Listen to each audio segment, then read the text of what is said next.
이명박 정부 들어서서 채무조정 프로그램 안내도 이거는 추심회사의 추심 업무하고 중복된다. 결국은 뭐냐면 그때부터는 채무조정 프로그램이라고 광고는 하고 사실은 추심 프로그램으로 운영해라. 아예 그렇게 정권 자체에서 이 국민들을 대상으로 어떻게 보면 저는 이거는 좀 사기 아니냐 이런 생각이 들거든요. 대대적으로 신용회복 지원한다고 하더니 알고 보면 뒤로는 추심회사 보고 니네들이랑 하는 게 똑같아.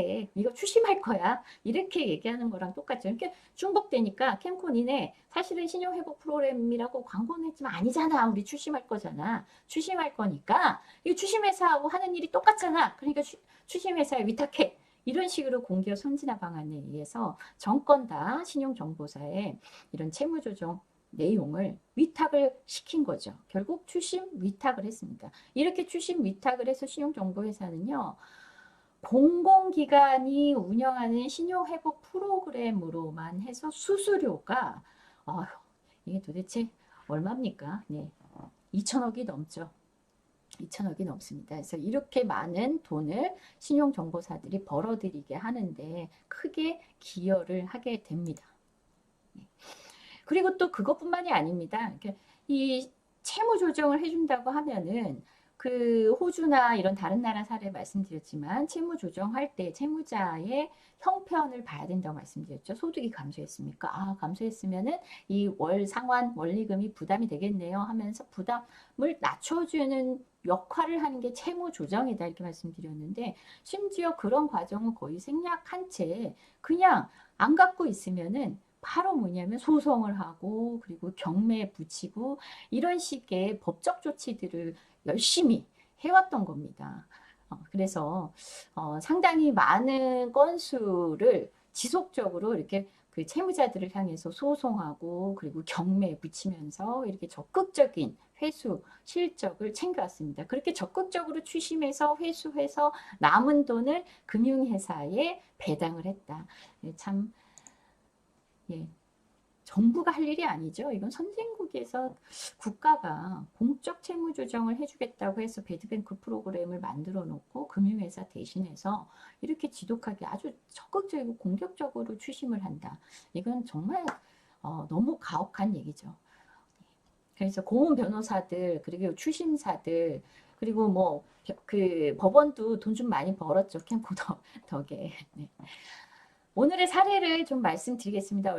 얼마나 이렇게 국민행복기금이 지금도 이제 운영이 되고 있거든요. 그래서 우리 문재인 정부 시절에 제가 이 국민행복기금을 좀 이렇게 추심 위탁하는 거를 어떻게든 바꿔보려고 굉장히 4년 내내 집요하게 캠코에 문제 제기도 하고 금융위에도 문제 제기하고 했는데도 불구하고 결국 끝끝내고 관련된 그 법 개정안도 내놓고 했었는데 사실 금융감독당국은 계속 추심회사 편을 들면서 이게 추심회사가 이 프로그램, 국민행복 프로그램으로 몇 천억씩 버니까 이거를 쉽게 못 놓는 거죠. 그리고 갑자기 이제 금융감독당국도 좀 측은했나 봐요. 이렇게 몇 천억씩 벌고 있는데 이거를 이제부터는 추심 프로그램이 아니라 신용회복 프로그램으로 정상화시키겠습니다.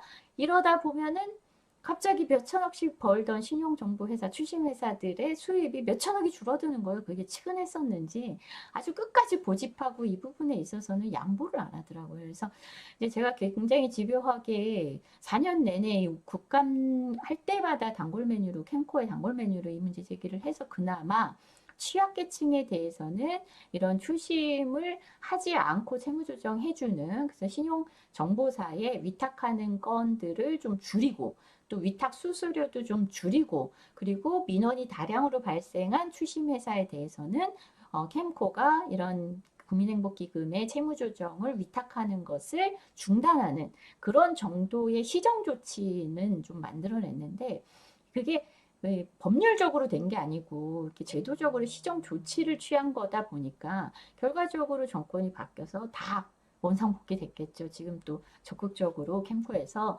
다시 한번 추심회사 통해서 이렇게 국민들을 행복하게 해주는 기금이라고 선전은 했는데 결국 국민들을 불행하게 만드는 국민 불행기금을 아주 적극적으로 운영 중인 것 같습니다. 지금 이제 이 50대 김아무개 분입니다. 이분이 10여 년 전에 이제 그 사업 실패를 하셨어요.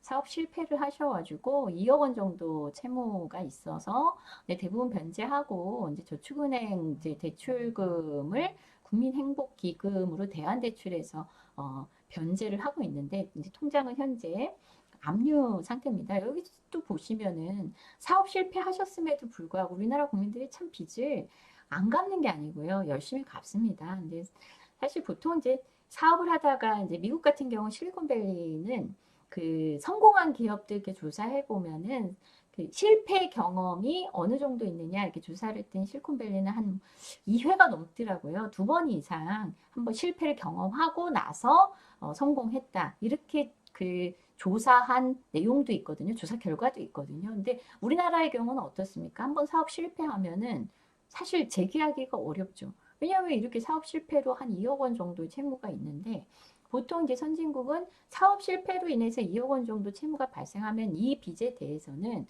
어쨌든 투자자인 금융회사들도 투자 실패로 그 손실로 상각 처리한다고 말씀드렸죠.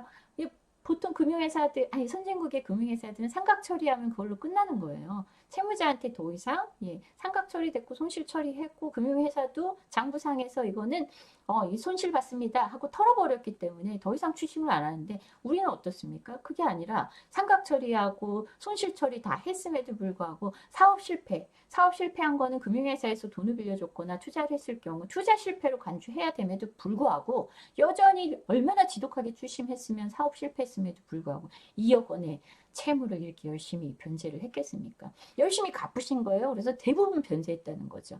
그리고 남은 돈이 이렇게 1,900여만 원 하고 그다음에 농협에 1,000만 원. 진짜 열심히 갚으신 거죠. 그래서 한 2,900여만 원, 한 3천여만 원 정도의 빚이 남아 있는 건데 근데 이제 이 연체 이자는 또 그 사이에 이걸 다 갚지 못하고 지금 한 1,000만 원 정도 쌓여 있는 겁니다. 근데 이제 월 소득이 200만 원 정도밖에 안 돼요. 그러니까 열심히 갚는다고 갚고 사업 실패하면서 뭐 남아 있는 자산들 다 처분하고 하면서 이제 다 이렇게 열심히 상환을 했죠. 다 상환하고 남은 거예요. 근데 열심히 빚만 갚다 보니까 다시 사업을 하기도 어렵고 또 취직을 하려니까 그 또 뭐 일자리가 우리나라가 이렇게 녹록한 환경이 아니지 않습니까? 그래서 또 그 사이에 얼마나 열패감과 그리고 추심을 받으면서 굉장히 많은 사실은 고통이 있었겠습니까? 그러다 보니까 정상적인 경제활동을 복귀 못하고 이게 얼마나 사회 경제적으로 낭비입니까? 사업을 하시던 분입니다. 사업을 하시던 분이 한 번 실패로 이렇게 재기를 다시는 못하는 상황에 내몰리는 거. 이게 바로 우리나라 경제의 역동성을 좀먹는 아주 나쁜 사례입니다. 결국 뭐냐면요. 이렇게 채무를 적극적으로 채무 조정을 안 해주게 되면은 아주 중요한 인적 자원이 낭비가 되는 겁니다. 이 사람이 사실은 실리콘밸리의 성공한 기업가가 될 수도 있었던 거죠. 이렇게 2억 원 정도의 채무에 대해서 투자 실패다. 장부상에서 딱 손실로 털어버렸으면 채무자에게도 더 이상의 상환 압박을 안 했어야 되는데 투자 실패로 끝냈어야 되는데 개인들이 투자를 이렇게 돈을 날리게 되면은 그거는 투자자 책임이다. 이렇게 얘기하면서 금융회사들은 상환 의무를 전혀 지지 않지 않습니까? 근데 개인들이 채무자일 때는 투자자가 금융회사일 때는 투자를 했는데 투자 실패임에도 불구하고 아주 끝까지 추심해가지고 이 사람이 다시 정상적인 경제 생활을 못할 정도로 이렇게 추심 압박을 통해서 다 회수를 해간다는 거죠. 이게 결과적으로 우리 사회의 병폐입니다. 병폐가 될 수밖에 없고요. 이러다 보니까 좀 똑똑한 사람들은 똑똑한 사람들이 좀 적극적으로 사업을 하고 창업을 하고 뭔가 이렇게 새로운 비즈니스 모델을 만들어내고 이래야만 경제가 역동적으로 굴러가는 거 아니겠습니까? 근데 똑똑한 사람들은 두려운 거죠. 실패가 두려운 겁니다. 왜냐하면 우리는 한번 실패하면은 다시 재기할 수 없는 상태로 사람을 만들어 버리다 보니까 이건 위험해. 한번 실패하면 재기하기가 힘들어. 그러니까 뭐 합니까? 대부분 고시 공부하고 아니면은 무슨 안정적인 직업이라고 해서 뭐 의대나 이런 데 의사 공부를 하고 이러고 있지 않습니까? 그래서 이 창업 시장에서 조금 더 이렇게 그 반짝반짝한 아이디어로 적극적인 어떤 새로운 비즈니스 모델을 만들어내고 창업 생태계를 만들어내고 그래서 실리콘밸리처럼 우리가 어떤 4차 산업혁명 시대의 새로운 비즈니스의 가능성을 이렇게 쭉쭉 열어야 되는데 우리는 그러기가 어렵다는 거예요. 왜냐하면 한번 실패하면 재기하기가 어려우니까. 이거는 결과적으로 우리 사회 경제 전체에 절대 도움이 되지 않습니다. 이분도 그런 거예요. 너무 안타깝지 않습니까? 그렇게 사업을 하시던 분이 빚 때문에 지금은 월소득 일용직으로 200만 원 가까스로 벌고 있습니다. 그리고 집도 그러니까 빚을 갚느라 다 사실은 자산도 다 처분해서 빚 갚는 데 쓴 거죠. 그래서 결국 부모 명의의 주택에 무상 거주를 하고 있는 실정입니다.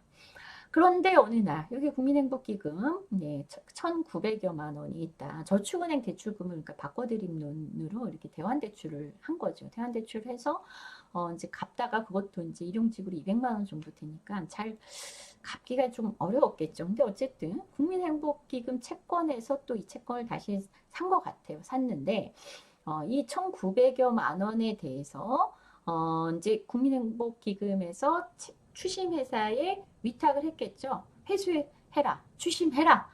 신용회복 지원을 하는 게 아니라 추심해라.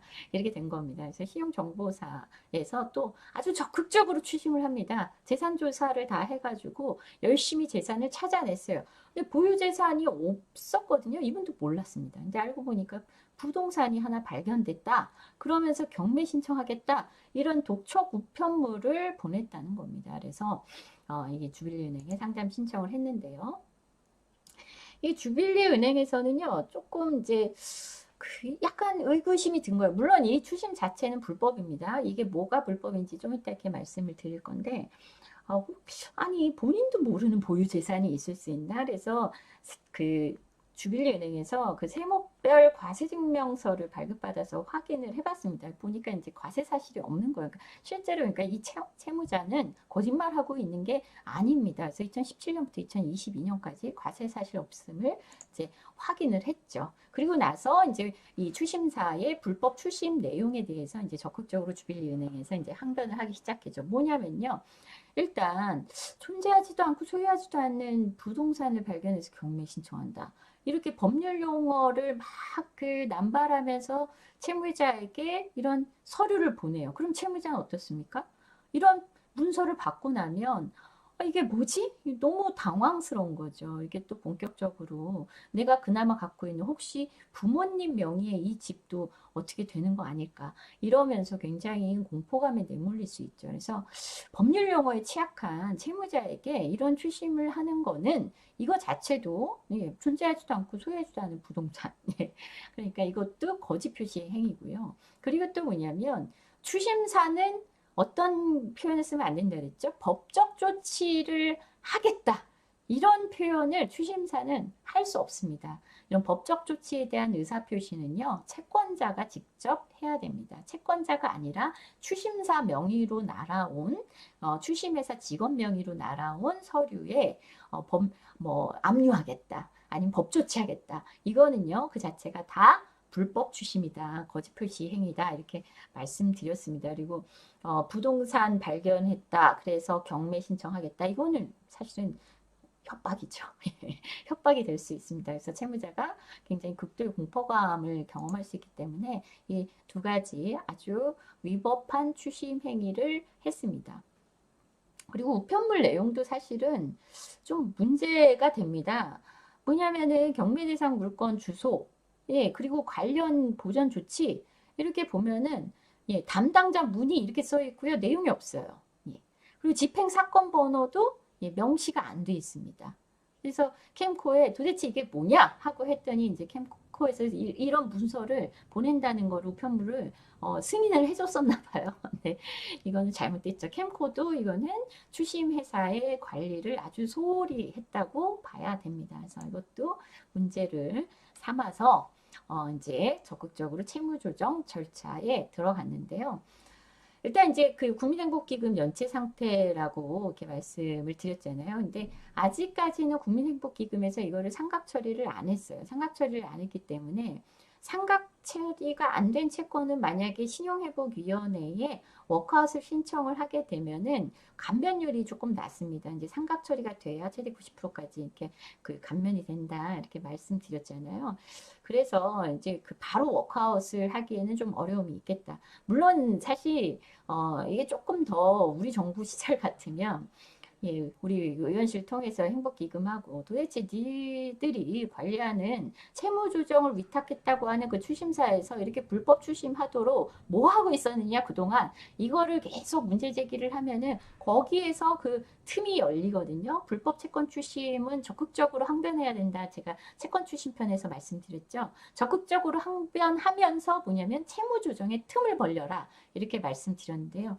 또 국민행복기금도 어쨌든 채권자니까, 채권자 당사자니까 적극적으로 니들이 공기업인데 이렇게 위탁을 해줬다고는 하지만 어쨌든 니네 책임 아니냐. 이런 불법 추심이 이루어지고 있는 거. 버젓이 국민행복기금 이름으로 불법 추심의 내용의 우편물을 채무자들한테 이렇게 발송하고 있는 거. 이거 문제 있지 않느냐. 이렇게 적극적으로 이렇게 문제 제기를 하면 채무조정의 틈이 열리고 그래서 이분이 상환할 수 있는 컨디션의 프로그램으로 다시 채무 조정을 할 수 있습니다. 근데 그렇게 하는 것도 방법이고요. 근데 아까 이분 상태를 말씀드렸죠. 이 국민행복기금 바꿔드린 돈 말고도 또 다른 대출, 농협의 대출 1,000만 원이 있기 때문에 그럼 또 농협하고 또 별도의 채무 조정을 해야 되니까 아예 이렇게 채권이 여러 개인 경우에는 신용회복위원회의 워크아웃 절차가 좀 간편하다 이렇게 말씀드렸죠. 근데 이것도 이제 가끔 위험합니다. 뭐가 위험하냐면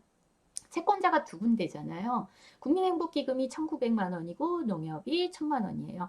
사적채무조정 신용회복위원회 워크아웃 프로그램 설명드릴 때 말씀드렸지만 채권자가 절반 이상 특히 채권 금액 기준입니다. 금액 기준으로 50% 이상이 동의해야 채무조정 절차가 개시가 된다 이렇게 말씀드렸죠.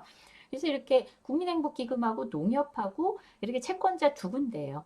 근데 만약에 국민행복기금이 워크아웃 신청을 했는데 우리는 워크아웃에 동의할 수 없어요. 이렇게 부동의를 해버리면은 이 워크아웃 자체가 절차가 진행이 안 됩니다.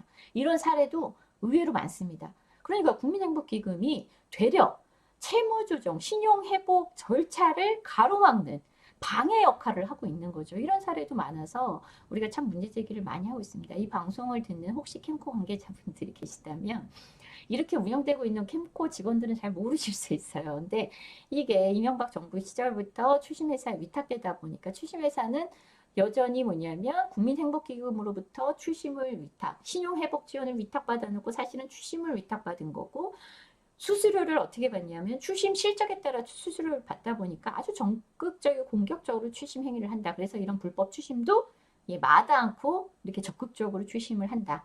이런 사실을 좀 알고 이 내용에 대해서 좀 내부적으로 좀 이렇게 제도를 바꾸려는 노력들이 필요하지 않겠느냐. 물론 제가 국회에 있을 때 캠코 사장을 통해서도 문제 제기하고 금융위원장에게도 여러 차례 이 문제 제기를 했음에도 불구하고 이 추심회사들 신용회복 신용 그 정보 회사들의 행복기금을 통한 수수료 수입이 워낙 몇천억이 되다 보니까 이게 쉽게 제도가 바뀌지 않더라고요. 그래서 저는 이거는 좀 더 이렇게 파봐야 되지 않나. 근데 뭐 파볼 수 있는 수단이 없어가지고 네, 참 안타까운데 어쨌든 이게 이제 현재는 이분의 경우에는 상각 처리가 안 됐기 때문에 감면율이 낮아서 워크아웃을 신청을 해도 원금 감면율이 낮을 수밖에 없다. 그래서 조금 이제 홀딩 해놓고 그리고 압류 통장이 이제 압류 상태인데 이거는 이제 워크아웃 신청 이후에 압류 해지 요청을 하면은 이제 풀 수 있습니다.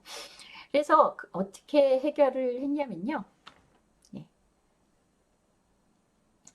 좀 기다리기로는 했습니다. 기다리기로는 했는데 이왕 연체된 거 일단은 불법 추심에 대해서 적극적으로 문제 제기를 했죠. 문제 제기를 하면은 추심이 위축될 수밖에 없죠. 그리고 추심 중단 요구도 할 수 있죠.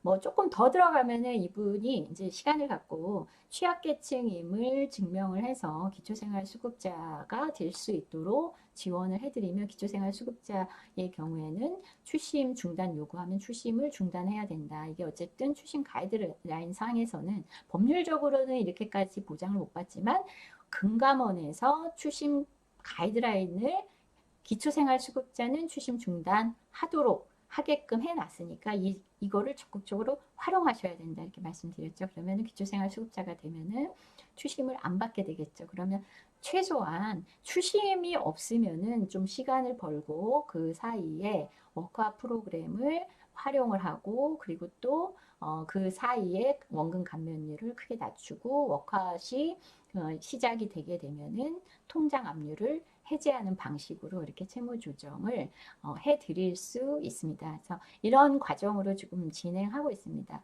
오늘의 요지는 그겁니다. 공적 채무 조정, 사적 채무 조정보다 더 좋아야 되지 않습니까? 어쨌든 공적인 겁니다. 공기업이 채무조정 프로그램을 운영을 하는 건데 이렇게 신용회복 지원을 해주겠다고 말로는 해놨는데 알고 보니까 신용회복위원회보다 더 지독하게 추심을 하는 경우들이 많다. 그래서 혹시 캠코 혹은 바꿔드림론을 이용했거나 아니면은 캠코를 통해서 이렇게 추심 국민행복기금이라고 신용회복 지원을 해준다 이렇게 연락이 오는데 내용은 영 개운치가 않다 그러실 때는요 그냥 캠코를 믿고 그냥 가실 게 아니고요 예, 이것도 주빌리은행에 반드시 도움을 구하셔야 됩니다.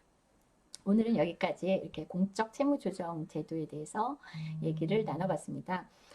제가 생방송을 하려고 할 때는 이렇게 게시판을 보면서 여러분들의 댓글도 보고 참여하시는 분들의 이야기도 같이 적극적으로 소통하면서 방송을 하려고 했는데 아직까지 기계 다루는 게 익숙하지 않아가지고요. 오늘도 어설프게 혼자 막 일방적으로 떠들었습니다.